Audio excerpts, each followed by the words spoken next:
북대서양조약기구 나토가 우크라이나 사태를 계기로 한국 등 아시아 태평양 파트너들과 공동의 가치를 보호하기 위한 협력을 강화한다고 밝혔습니다. 나토에 따르면 옌스 스톨텐베르그 사무총장은 이날 벨기에 브뤼셀에서 나토 파트너국 합동 외교장관 회의를 마친 뒤 기자회견에서 이같이 말했습니다. 이날 회의에는 나토 30개 회원국 외에도 한국, 일본, 호주, 뉴질랜드 등 아태 국가들과 조지아, 핀란드, 스웨덴, 유럽연합 등이 참석했습니다. 드미트로 쿨레바 우크라이나 외무장관도 자리했습니다.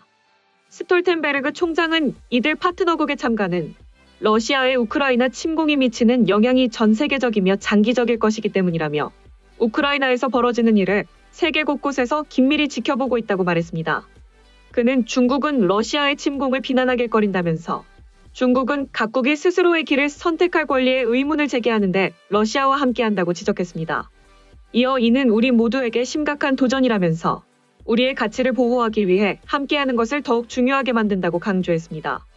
스톨텐베르그 총장은 나토와 아태 파트너들이 사이버, 신기술, 허위정보 대응을 포함한 여러 분야에서 실질적이고 정치적인 협력을 강화하기로 합의했다고 밝혔습니다. 그는 우리는 해양안보, 기후변화, 회복력 같은 여타 분야에서도 더욱 긴밀히 협력할 것이라고 말했습니다. 또 세계적 도전에는 세계적 해법이 필요하기 때문이라고 했습니다. 그는 나토 동맹국과 파트너들이 도입한 러시아 제재는 전례 없다며 블라디미르 푸틴 러시아 대통령의 전쟁 기계를 손상시켜 전쟁을 끝내기 위한 압박을 계속하겠다고 밝혔습니다. 나토 동맹들은 오는 6월 확정 예정인 나토의 차기 전략 구상이 러시아와 미래관계, 중국의 영향력 증가를 고려해야 한다고 의견을 모았습니다.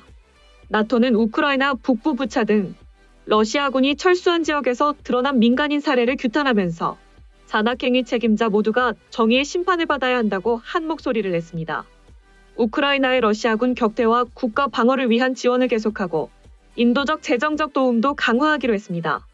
스톨텐베르그 총장은 동맹들은 많은 일을 해왔고 지금과 중장기적으로 더할 결의가 됐다고 강조했습니다.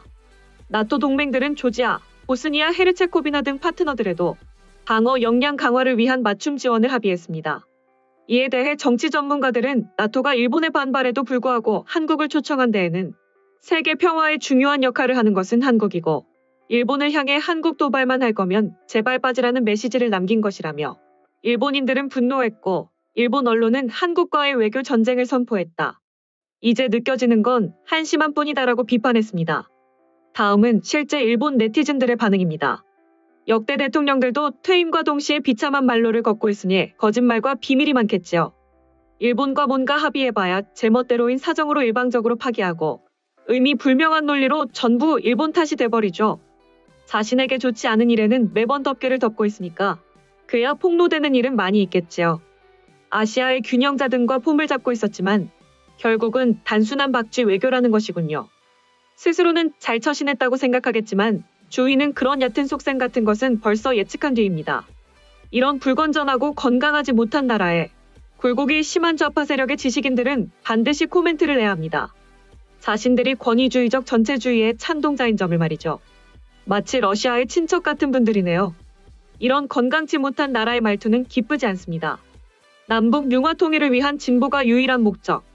다른 건 아무래도 좋다고 처음부터 선언했지만 결국 그대로 안 됐어요. 문 씨는 말이죠. 그것을 위해서 고조시킨 민족주의의 기운은 부작용 쪽만 크고 일본을 포함한 여러 나라와의 알력을 심화시킨 것뿐. 한국은 결국 아무것도 하지 않았다. 할 수 없었다는 것이 아니라 모든 것에 대해 아무것도 할 수 없는 무능함을 보이면서 임기 만료를 한 거라고. 여러 가지 책임 추궁을 당하지 않는다면 그건 거짓말이지. 언론과 정치인의 대부분은 일본 여론을 통해 현재 한일 관계는 전후 최악이라고 표현하지만 나는 이제야 일본이 진실을 말하기 시작했다고 생각한다. 이제 남은 건 체포 및 감옥행위잖아. 체포되고 나서도 여러 가지 문제가 더 생겨서 무기징역되는 거 아니야. 국민을 속이고 있나. 애초에 국민들도 머리가 나쁘니까 선동당하고 아직도 운이 좋은 대통령이라고 생각하는 국민들이 많으니까 경제를 이렇게 악화시키는 건데 반이라면 좋아하는 국민, 유치한 사고, 다음 대통령도 어떻게 나올지 가관이다. 한국 경제는 괜찮은 건가? 일본은 최근 수십 년간 경제 파탄한다고 늘어놓는 자칭 경제학자의 사람들이 있다. 이쪽도 여론은 좋지는 않지만 실제 피해는 미미하다. 반면 한국은 경제가 위험하다고 할 때 실제로 2번이나 국가가 거덜났어. 민족의 역사에 배어있는 사대주의는 숨길 수 없군요. 그때의 기시다 현 총리를 몇 번이나 속인 가스라 외상은 지금 무엇을 하고 있을까요? 지난 5년간 철두철미 문 대통령의 아마추어 정치로 나를 지새운 탓이 너무 크다. 그러나 그것은 어디까지나 이 나라 선택의 결과일 뿐 제3국은 아무런 책임도 도울 의리도 없다. 그 부분을 근거로 하여 철저히 대응해 주었으면 한다. 한국도 이제 대통령제를 그만두어야 하지 않을까. 벌써 몇 명이나 전직 대통령이라는 범죄인을 배출했으니까 이젠 적당히 학습하는 것이 좋다고 생각해. 미숙하고 치졸한 국민이다. 이 국가의 대통령제는 무리야. 한국도 애당초부터 비판할 생각은 사실은 없었던 게 아닐까 하고 생각합니다. 일본에 대해서는 수십 년 전에 이를 아직도 질질 끌고 있는데 반면 지금 현실에서 벌어지고 있는 대참극에는 아무것도 말하지 않는 걸 보면요.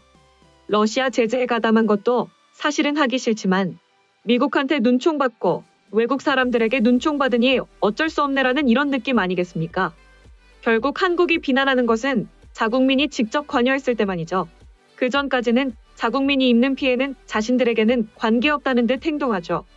현 대통령이 전 인권 변호사임에도 불구하고 솔선해서 아무 말도 하지 않고 그 행동에 대해 국민으로부터도 아무런 이론도 거의 나오지 않는 것은 한국 분들은 인권은 자신들에게만 있고 타국인의 일은 관계없다는 스탠스인 거겠죠. 한국은 그냥 한심 그 자체. 러시아를 옹호하는 북한을 제외하고 러시아를 정면으로 비난하지 않는 것은 중국과 인도와 한국 외의 소수라는 것이군요. 적어도 자유와 민주주의를 표방하는 동료가 아니라고. 그제서야 유럽에서 발견돼 미국은 확신을 얻었다고 봅니다. G7에 가입한 기분이 들어서 매우 들떠있지만 그것이 어떤 책임이 따르는지 알고 있을까?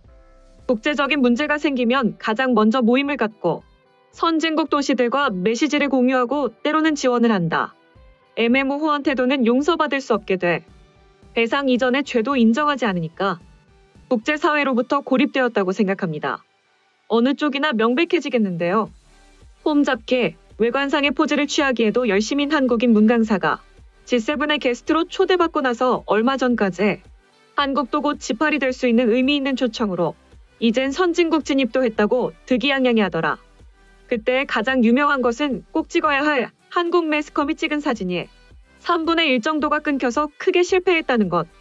무능하는 척만 하고 실제로는 아무 생각이 없는 대통령이었다.